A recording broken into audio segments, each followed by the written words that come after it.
Bonjour, c'est Marie-Faé.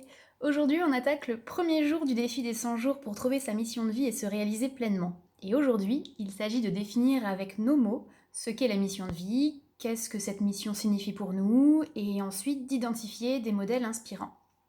Alors, pour définir la mission de vie, c'est pas évident parce que Lilou Massé a l'air de dire que cette notion va au-delà de l'ikigai.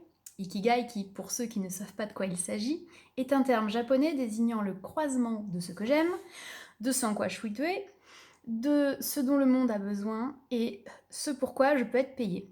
Donc aussi génial que représente l'avancée d'avoir trouvé son ikigai, on n'est pas encore au même niveau que la mission de vie. En ce qui me concerne, je fais partie des uluberlus qui croient que nous sommes non pas des êtres humains vivant une expérience spirituelle, mais des êtres spirituels vivant une expérience humaine. Je suis de ceux qui croient que nos âmes sont immortelles et qu'elles s'incarnent dans différentes vies, dans différentes époques, pour vivre différentes expériences.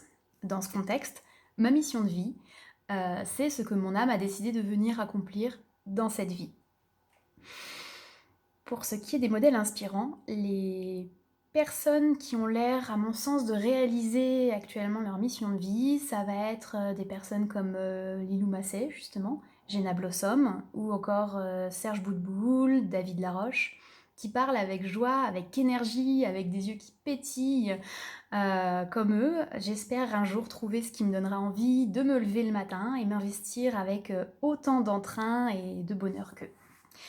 J'ai oublié de préciser dans mes vidéos précédentes qu'en plus de l'exercice quotidien, le défi des 100 jours implique chaque jour de poser son intention du jour, ça fait plusieurs fois jour, ainsi que d'effectuer 3 pratiques parmi une liste figurant dans le cahier.